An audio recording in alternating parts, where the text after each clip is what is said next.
Bonjour, aujourd'hui je voudrais vous parler de fascinantes créatures marines qui sont des échinodermes. C'est peut-être un mot compliqué, mais ce terme désigne par exemple les étoiles de mer et leurs cousins épineux, les oursins.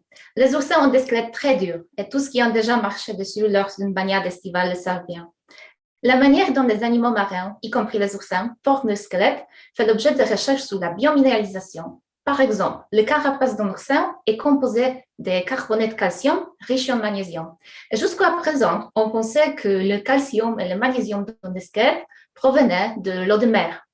Et on pensait aussi qu'il existait une relation proportionnelle entre la concentration de ces deux ions dans l'environnement et leur teneur dans le squelette.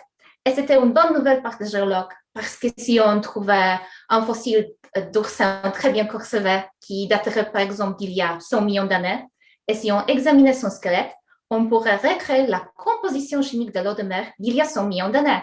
Ainsi, les informations contenues dans le squelette d'un si petit invertébré marin pourraient nous renseigner sur l'évolution de mer au fil des ans. Cependant, il y a des questions qui se posent.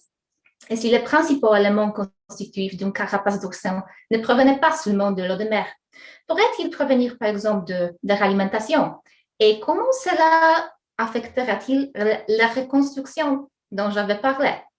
Afin de répondre à ces questions, en collaboration avec des chercheurs de ULB en Belgique, je menais des expériences sur des oursins contemporains.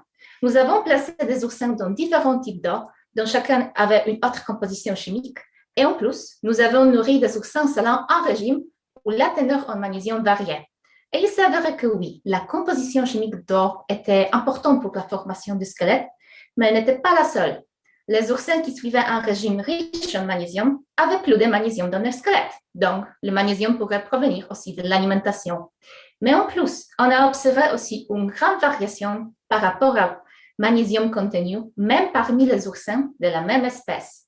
Et cela signifie que la biominéralisation ne dépend pas uniquement de l'environnement ou la composition chimique de l'eau, température ou alimentation. Les facteurs biologiques ou génétiques, appelés affectueusement des effets vitaux par les chercheurs, jouent également un rôle important dans la formation du squelette. Et ces effets aléatoires déforment le signal environnemental et compliquent la vie des géologues comme moi qui travaillent avec des fossiles. Mais pour les biologistes, ces effets témoignent d'une énorme diversité dans le mer. Merci beaucoup.